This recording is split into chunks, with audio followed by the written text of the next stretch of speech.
नमः शिवाय। श्री शिव महापुराण विद्येश्वर संहिता 25वां अध्याय। बंधन और मोक्ष का विवेचन। शिव पूजा का उपदेश। लिंग आदि में शिव पूजन का विधान। भस्म के स्वरूप का निरूपण और महत्व। शिव के भस्म धारण का रहस्य। शिव एवं गुरु शब्द की व्युत्पत्ति तथा विघ्न शांति के उपाय और शिव धर्म का निरूपण। ऋषिगण बोले, हे सर्वज्ञों में श्रेष्ठ, बंधन और मोक्ष का स्वरूप क्या है, हमें बताइए।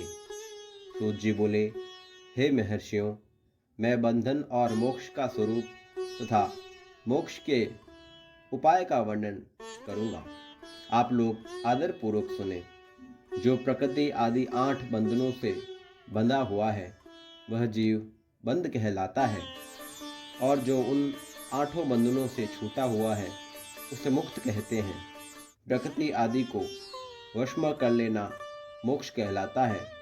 बंधन आगंतुक हैं और मोक्ष स्वतः सिद्ध है।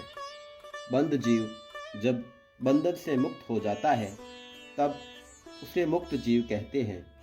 प्रकृति, बुद्धि, महतत्व, त्रिगुणात्मक अहंकार और 5 तन मात्राएं, इन्हें ज्ञानी पुरुष प्रकृत्याष्टक मानते हैं। प्रकृति आदि 8 तत्वों के समूह से देह की उत्पत्ति हुई है। देह से कर्म उत्पन्न होता है और फिर कर्म से नूतन देह की उत्पत्ति होती है। इस प्रकार बार बार जन्म और कर्म होते रहते हैं। शरीर को स्थूल, सूक्ष्म और कारण के भेद से 3 प्रकार का जानना चाहिए। स्थूल शरीर जागृत अवस्था में, व्यापार करने वाला सूक्ष्म शरीर जागृत और स्वप्न अवस्था में इंद्रिय भोग प्रदान करने वाला, तथा कारण शरीर सुषुप्तावस्था में आत्मानंद की अनुभूति कराने वाला कहा गया है। जीव को उसके प्रारब्ध कर्मानुसार सुख दुख प्राप्त होते हैं। वह अपने पुण्य कर्मों के फलस्वरूप सुख और पाप कर्मों के फलस्वरूप दुख प्राप्त करता है। अतः कर्म पाश से बंधा हुआ जीव अपने त्रिविध शरीर से होने वाले शुभ अशुभ कर्मों द्वारा सदा चक्र की भांति बार बार घुमाया जाता है। इस चक्रवत भ्रमण की निवृत्ति के लिए चक्रकर्ता का स्तवन एवं आराधना करनी चाहिए।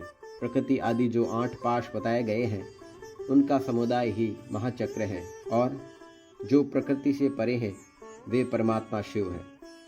भगवान महेश्वर ही प्रकृति आदि महाचक्र के कर्ता हैं, क्योंकि वे प्रकृति से परे हैं।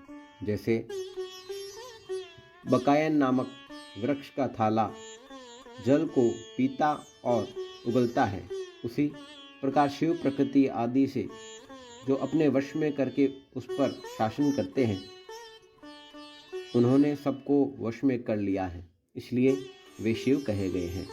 शिव ही सर्वज्ञ, परिपूर्ण तथा निष्पक्ष है।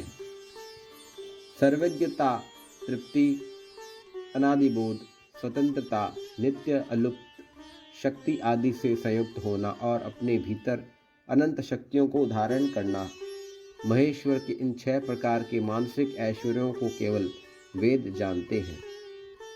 अतः भगवान शिव के अनुग्रह से ही प्रकृति आदि 8 तत्वों वश में होते हैं। भगवान शिव का कृपा प्रसाद प्राप्त कर लेने के लिए उन्हीं का पूजन करना चाहिए। शिव तो परिपूर्ण है, निष्पक्ष हैं, उनकी पूजा कैसे हो सकती है?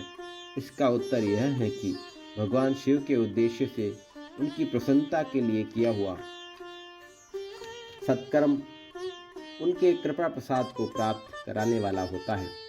शिवलिंग में, शिव की प्रतिमा में तथा शिव भक्तजनों में शिव की भावना करके उनकी प्रसन्नता के लिए पूजा करनी चाहिए।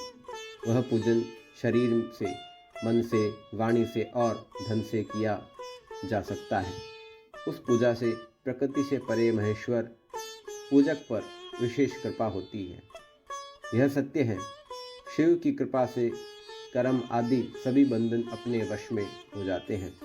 कर्म से लेकर प्रकृति पर्यंत सब कुछ जब वश में हो जाता है तब वह जीव मुक्त कहलाता है और स्वात्मारा स्वरूप राम स्वरूप विराजमान होता है। परमेश्वर शिव की कृपा से जब कर्म जनित शरीर अपने वश में हो जाता है तब भगवान शिव के लोक में निवास प्राप्त करता है।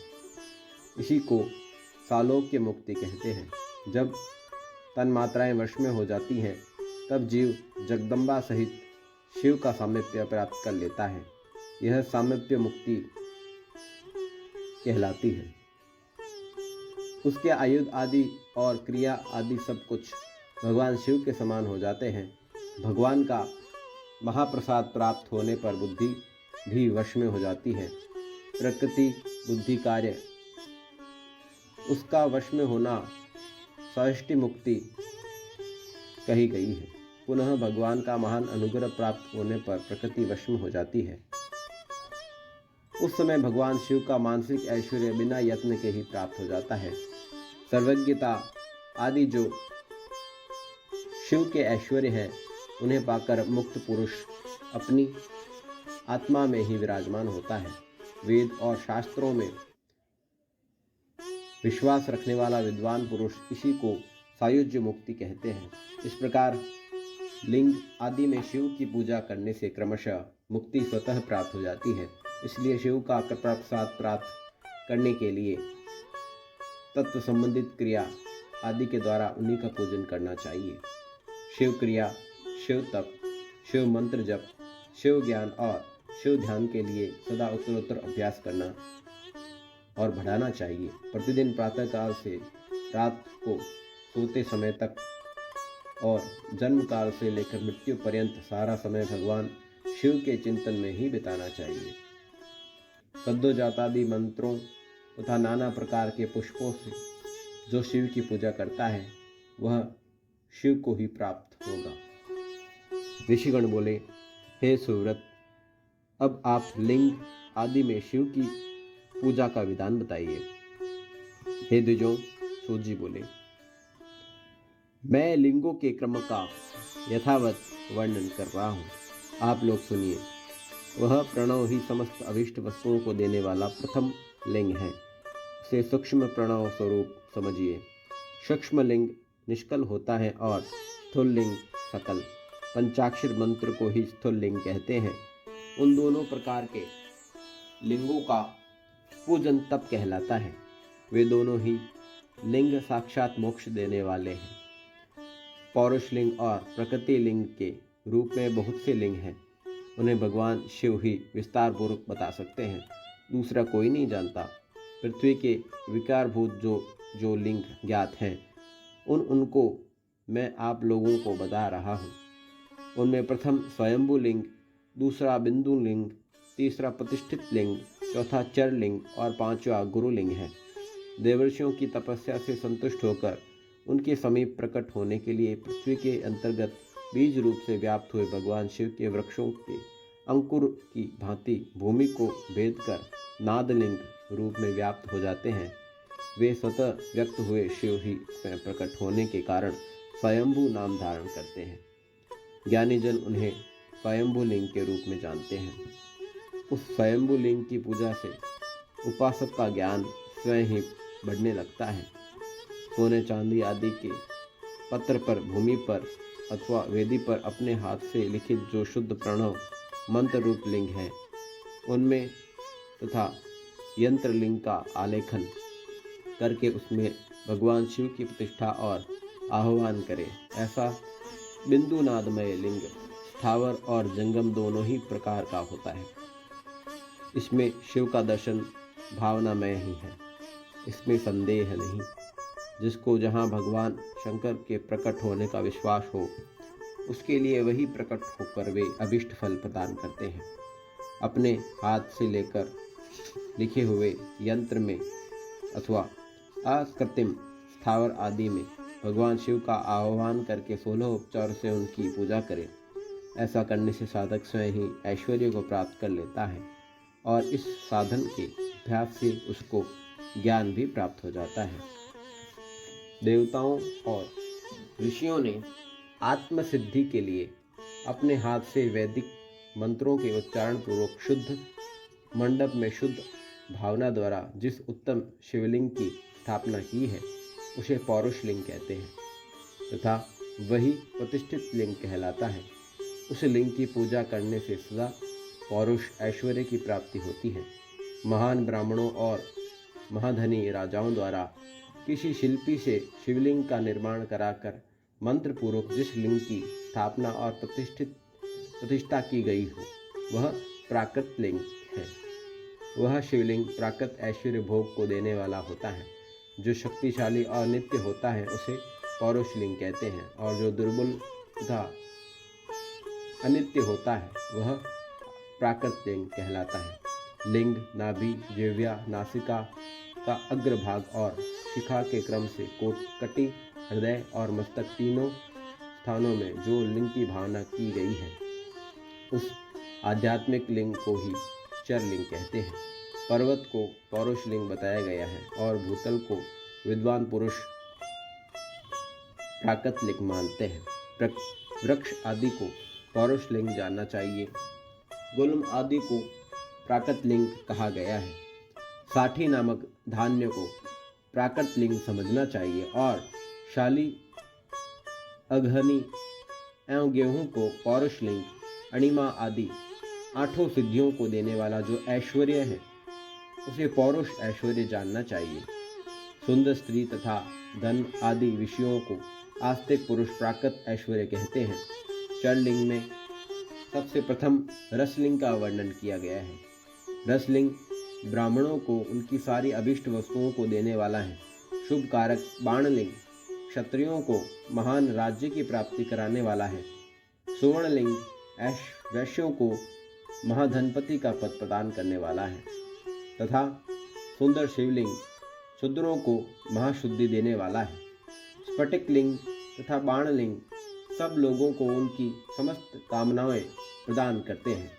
अपना न हो तो दूसरे का स्फटिक या बाणलिंग भी पूजा के लिए निषिद्ध नहीं है। स्त्रियों विशेषतः सधवाओं के लिए पार्थिव लिंग की पूजा का विधान है। प्रवृत्ति मार्ग में स्थित विधवाओं के लिए स्फटिक लिंग की पूजा बताई गई है, परंतु विरक्त विधवाओं के लिए रसलिंग की पूजा को ही श्रेष्ठ कहा गया है। हे सुव्रतों, बचपन में, युवावस्था में और बुढ़ापे में भी शुद्ध स्फटिक लिंग में शिवलिंग का पूजन स्त्रियों को समस्त भोग प्रदान करने वाला है।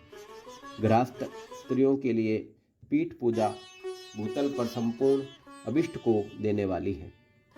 प्रवृत्ति मार्ग में चलने वाला पुरुष सुपात्र गुरु के सहयोग से ही समस्त पूजा कर्म संपन्न करके इष्ट देव का अभिषेक करने के पश्चात अग्नि के चावल से बने हुए खीर आदि पकवानों द्वारा नैवेद्य अर्पण करें।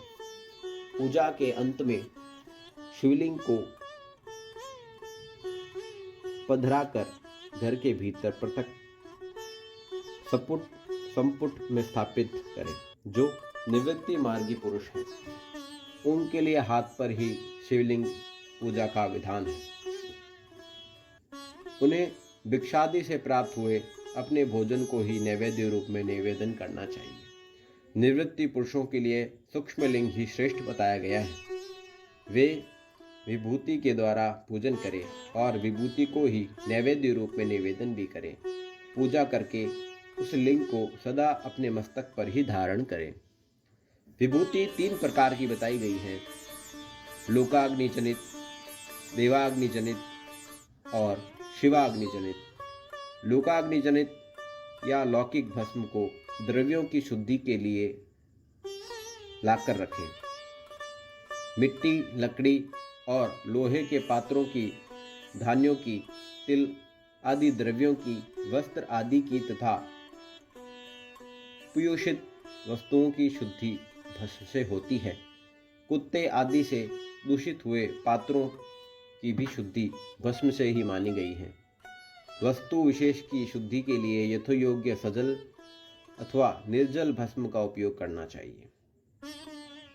देवाग्नि जंत को भस्म है, उनको उन वैदिक कर्मों के अंत में धारण करना चाहिए। मंत्र और क्रिया से जनित जो होम कर्म है वह अग्नि में भस्म का रूप धारण करता है। उस भस्म को धारण करने से वह कर्म आत्मा में आरोपित हो जाता है। अघोर मूर्तिधारी शिव का जो अपना मंत्र है उसे पढ़कर बेल की लकड़ी को जलाएं। उस मंत्र से अभिमंत्रित अग्नि को शिवाग्नि जनित कहा गया है एवं उसके द्वारा जले हुए काष्ठ का जो भस्म है वह शिवाग्नि जनित है। कपिला गाय के गोबर अथवा गाय मात्र के गोबर को तथा शमी, पीपल, पलाश, वट, अमलतास और बिल्व इनकी लकड़ियों को शिवाग्नि से जलाएं। वह शुद्ध भस्म शिवाग्नि जनित माना गया है। अथवा कुश की अग्नि में शिव मंत्र के उच्चारण पूर्वक काष्ठ को जलाएं। फिर उस भस्म को कपड़े से अच्छी तरह से छानकर नए घड़े में भरकर रख ले। उसे समय समय पर अपनी क्रांति या शोभा की वृद्धि के लिए धारण करे। ऐसा करने वाला पुरुष सम्मानित एवं पूजित होता है। पूर्व काल में भगवान शिव ने भस्म शब्द का ऐसा ही अर्थ प्रकट किया है।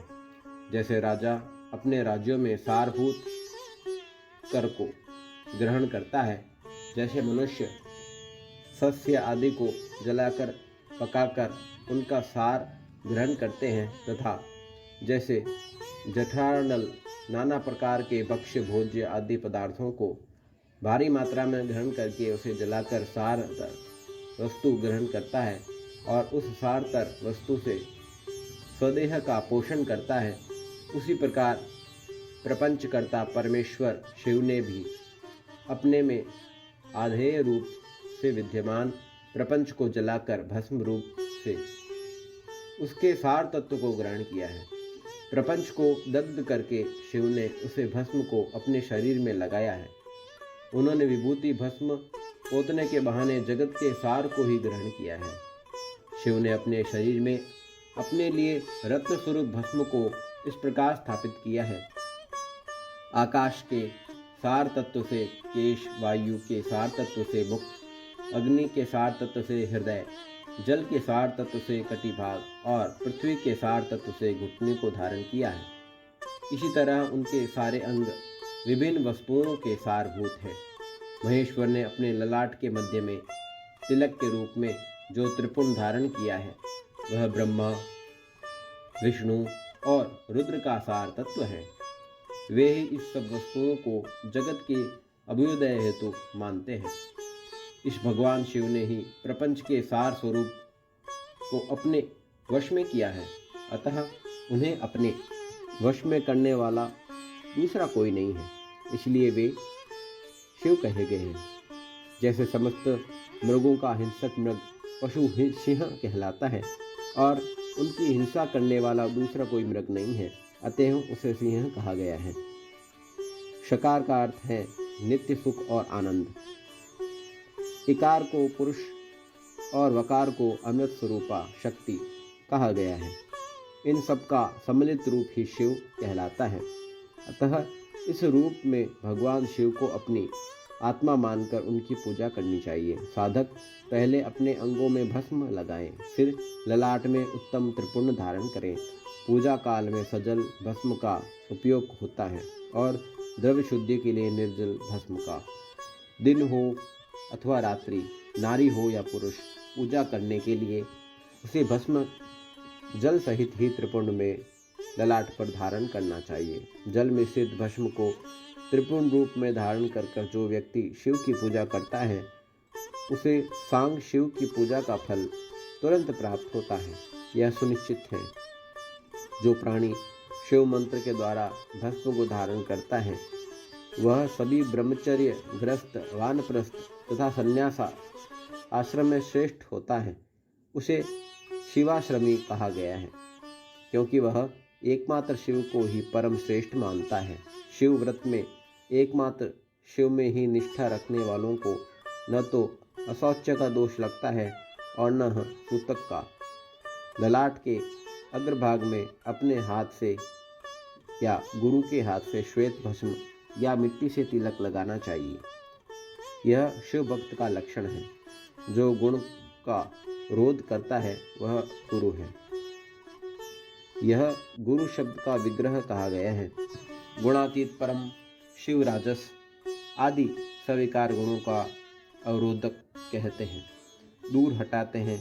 इसलिए वे सबको गुरु रूप का आश्रय लेकर स्थित हैं। गुरु विश्वास शिष्यों के तीनों गुणों को पहले दूर करके उन्हें शिव तत्व का बोध कराते हैं, इसलिए गुरु कहलाते हैं। अतः बुद्धिमान मनुष्यों को उन गुरु के शरीर को गुरुलिंग समझना चाहिए। गुरु जी की सेवा शुश्रूषा ही गुरुलिंग की पूजा होती है। शरीर, मन और वाणी से की गई गुरुदेव की सेवा शास्त्र ज्ञान प्राप्त होता है। अपनी शक्ति के शक्य अथवा अशक्य जिस बात को भी आदेश गुरु ने दिया हो उसका पालन प्राण और धन लगाकर पवित्र आत्मा शिष्य करता है। इसलिए इस प्रकार अनुशासित रहने वाला शिष्य कहा जाता है।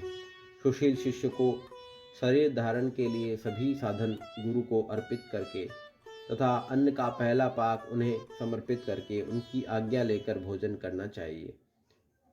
शिव को निरंतर गुरु के सानिध्य के कारण पुत्र कहा गया है। जीव्य रूप लिंग में मंत्र रूपी शुक्र का कान रूपी योनि में साधन करके जो पुत्र उत्पन्न होता है उसे मंत्र पुत्र कहते हैं। उसे अपने पिता स्वरूप गुरु की सेवा करनी चाहिए। शरीर को उत्पन्न करने वाला पिता तो संसार प्रपंच को पुत्र को डुबोता है। ज्ञान देने वाला गुरु रूप पिता संसार सागर से पार कर देता है। इन दोनों पिताओं के अंतर को जानकर गुरु रूप पिता की अपने कमाए धन से तथा अपने शरीर से विशेष सेवा पूजा करनी चाहिए। पैर से केश पर्यंत जो गुरु की शरीर के अंग हैं उनकी विभिन्न भिन्न प्रकार से यथा स्वयं अर्जित धन के द्वारा उपयोगी सामग्री प्राप्त कराकर अपने हाथों से पैर दबाकर स्नान अभिषेक आदि कराकर तथा नैवेद्य भोजन आदि देकर पूजा करनी चाहिए। गुरु की पूजा ही परमात्मा शिव की पूजा है। गुरु के उपयोगों से बचा हुआ सारा पदार्थ आत्मशुद्धि कराने वाला होता है।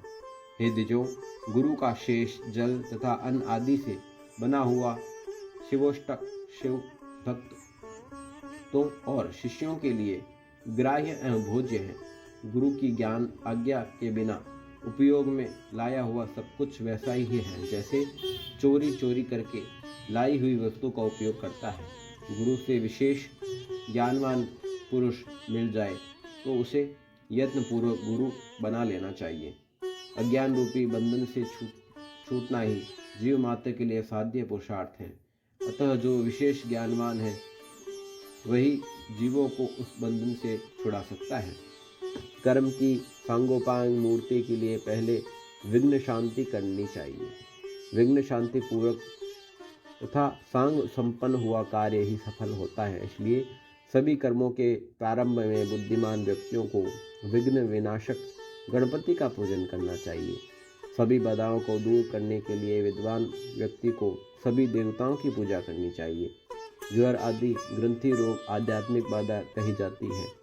पिशाच या शियार आदि का दिखना, बाम्बी का जमीन पर उठ आना, अकस्मात छिपकली आदि जंतुओं को गिरना, घर में कश्चक सांप दुष्ट स्त्री का दिखना, वृक्ष नारी और गो आदि की प्रसूति का दर्शन होना आगामी दुख का संकेत होता है। अतः यह आदि भौतिक बाधा मानी गई है। किसी अपवित्र वस्तुओं का गिरना, बिजली गिरना, महामारी, ज्वारमारी, हैजा, गौमारी, मसूरी का एक प्रकार का शीतला रोग, जन्म नक्षत्र पर ग्रहण, संक्रांति, अपनी राशि में अनेक ग्रहों का योग होना तथा दुख स्वप्न दर्शन आदि दैविक बाधा कही गई है। शव, चांडाल और पतित का स्पर्श अथवा शव, चांडाल और पतित का स्पर्श अथवा इनका घर से भीतर आना भावी दुख का सूचक है। बुद्धिमान व्यक्ति को चाहिए कि उस दोष की शांति के लिए शांति यज्ञ करे। किसी मंदिर, गौशाला या यज्ञशाला अथवा घर के आंगन में जहाँ 2 हाथ पर ऊंची जमीन हो, उसे अच्छी तरह साफ करके उस पर एक बार धान रखकर उसे फैला दे।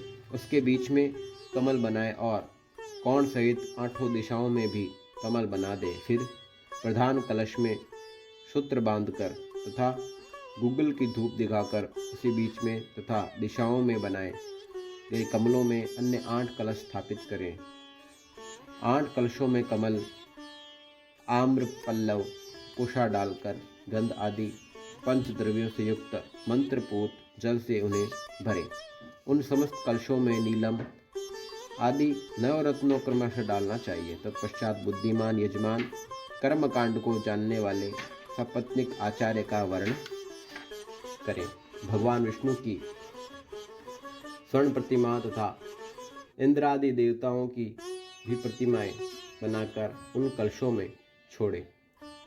पूर्ण पात्र में ढके मध्य कलश पर भगवान विष्णु का आह्वान करके उनकी पूजा करें। पूर्व दिशा से प्रारंभ करके सभी दिशाओं में मंत्रानुसार इंद्रादि का क्रमशः पूजन करना चाहिए। उनके नामों की चतुर्थी विभक्ति सहित नमः का प्रयोग करते हुए उनका पूजन करना चाहिए। आह्वान आदि सारे कार्य आचार्य द्वारा संपन्न कराएं तथा आचार्य और ऋषियों सहित उन देवताओं के मंत्रों को 100 बार जपें। कलशों की पश्चिम दिशा में जप के बाद होम करना चाहिए। हे विद्वानों, वह जप होम करोड़, लाख, हजार अथवा 108 की संख्या में हो सकता है। इस विधि से 1 दिन, 9 दिन अथवा 40 दिनों में देश काल की अवस्थाओं के अनुसार शांति यज्ञ यथोचित रूप से संपन्न करें। शांति के लिए शमी और वृत्ति, रोजगार के लिए पलाश की समिधा से अन्न, घृत तथा सुगंधित द्रव्यों से उन देवताओं के नाम अथवा मंत्रों से हवन करना चाहिए। प्रारंभ में जिन द्रव्य का उपयोग किया हो, अंत तक उसी का प्रयोग करते रहना चाहिए। अंतिम दिन पुण्यवाचक कराकर कलशों के जल से प्रोक्षण करना चाहिए। तत्पश्चात आहुति की संख्या बराबर ब्राह्मणों को भोजन कराएं।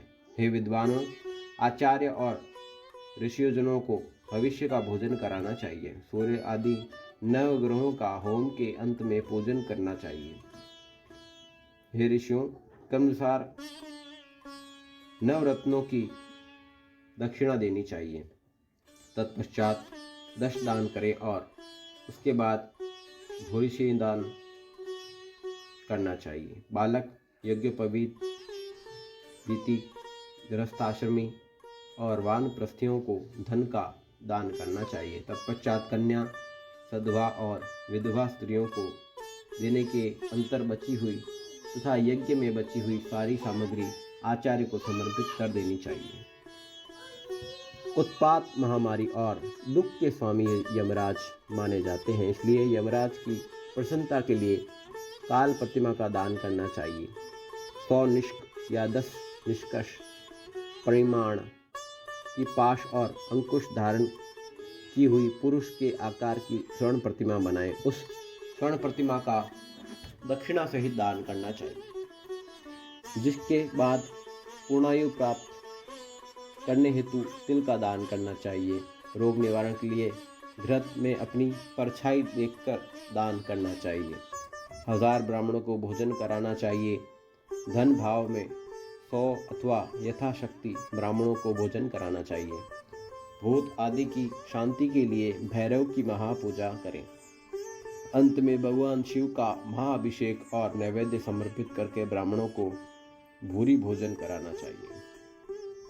इस प्रकार यज्ञ संपन्न करने के दोषों की शांति हो जाती है। इस शांति यज्ञ का प्रतिवर्ष फाल्गुन मास में आयोजन करना चाहिए। अशुभ दर्शन होने पर तुरंत अथवा 1 महीने के भीतर यज्ञ का आयोजन करना चाहिए। महापाप हो जाए तो भैरव की पूजा करनी चाहिए। महाव्याधि हो जाए तो यज्ञ का पुनः संकल्प लेकर उसे संपन्न करना चाहिए। अकिंचन दरिद्र व्यक्ति केवल दीपदान करे, उतना भी न हो तो स्नान करके कुछ दान कर दे। 108, 1000, 10,000, 1,00,000 या 1 करोड़ मंत्रों से भगवान सूर्य को नमस्कार करें। इस नमस्कारात्मक यज्ञ से सभी देवता प्रसन्न हो जाते हैं। भगवान शिव की इस प्रकार प्रार्थना करें, मेरी बुद्धि आपके ज्योतिर्मय स्वरूप में लगी है।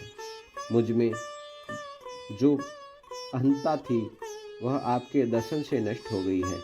मैं अपनी देह से आपको प्रणाम करता हूँ। हे प्रभु, आप महान हैं, आप पूर्ण हैं और मेरा स्वरूप भी आप ही हैं।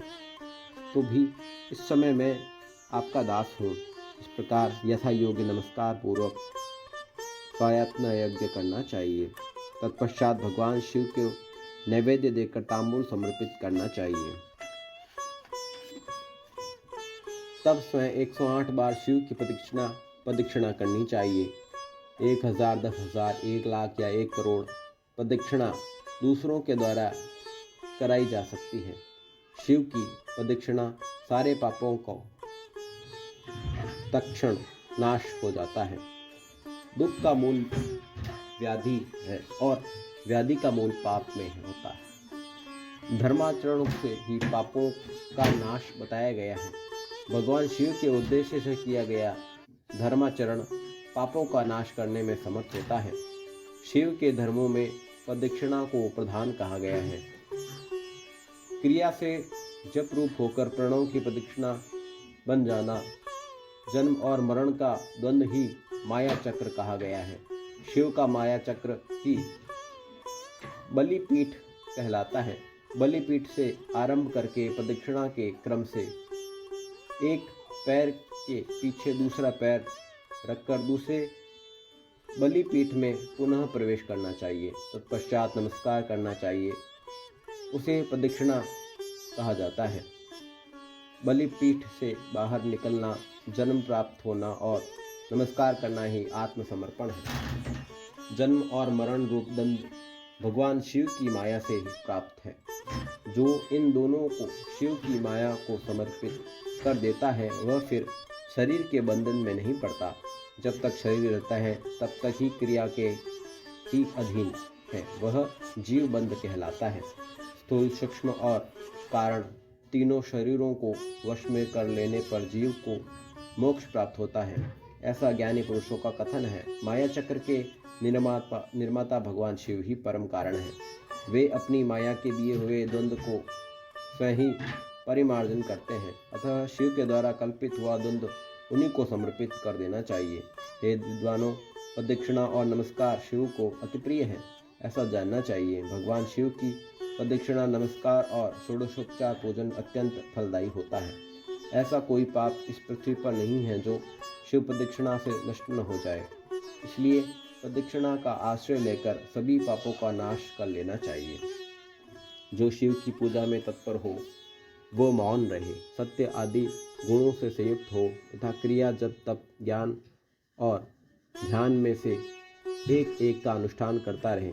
ऐश्वर्य, दिव्य शरीर की प्राप्ति, ज्ञान का उदय, अज्ञान का निवारण और भगवान शिव के सामीप्य का लाभ, ये क्रमशः क्रिया आदि के फल हैं। निष्काम कर्म करने से अज्ञान का निवारण हो जाने के कारण शिव भक्त पुरुष उनके यथोक्त फल को प्राप्त करता है। शिव भक्त पुरुष देश, काल, शरीर और धन के अनुसार यथा योग्य क्रिया आदि का अनुष्ठान करें। न्यायोपार्जन उत्तम धन से निर्वाह करते हुए विद्वान पुरुष शिव के स्थानों में निवास करें। जीव हिंसा आदि के रहित और अत्यंत कलेश शून्य जीवन बिताए हुए पंचाक्षर मंत्र से जप, अभिमंत्रित अन्न और जल को सुखपूर्वक माना गया है। अथवा यह भी कहते हैं कि दरिद्र पुरुष के लिए भिक्षा से प्राप्त हुआ अन्न ज्ञान देने वाला होता है। शिव भक्त को भिक्षान्न प्राप्त हो तो वह शिव भक्ति को बढ़ाने वाला होता है। शिव योगी पुरुष भिक्षान्न को शंभु सत्र कहते हैं। जिस किसी भी उपाय से जहाँ कहीं भी भूतल पर शुद्ध अन्न का भोजन करते हुए सदा मौन भाव से रहें और अपने साधन का रहस्य किसी को प्रकट न करें, भक्तों के समक्ष ही शिव के महात्म्य को प्रकाशित करें। शिव मंत्र के रहस्य को भगवान शिव ही जानते हैं, दूसरा कोई नहीं जान सकता। शिव भक्तों को सदा शिवलिंग के आश्रित होकर वास करना चाहिए। हे ब्राह्मणों, शिवलिंग आश्रय के प्रभाव से वह भक्त ही शिव रूप हो जाता है। चल लिंग की पूजा करने से क्रमशः अवश्य ही मुक्त हो जाता है। महर्षि व्यास जी ने पूर्व काल में जो कहा था और मैंने जैसे सुना था, उस सब साध्य और साधन को संक्षेप में मैंने वर्णन कर दिया है। आप सबका कल्याण हो और भगवान शिव में आपकी दृढ़ भक्ति बनी रहे। जो मनुष्य इस अध्याय का पाठ करता है अथवा जो इसे सुनता है, वह विज्ञजनों वह भगवान शिव की कृपा से शिव ज्ञान को प्राप्त कर लेता है। ओम नमः शिवाय। श्री शिव महापुराण विद्येश्वर संहिता 25वां अध्याय संपूर्ण हुआ।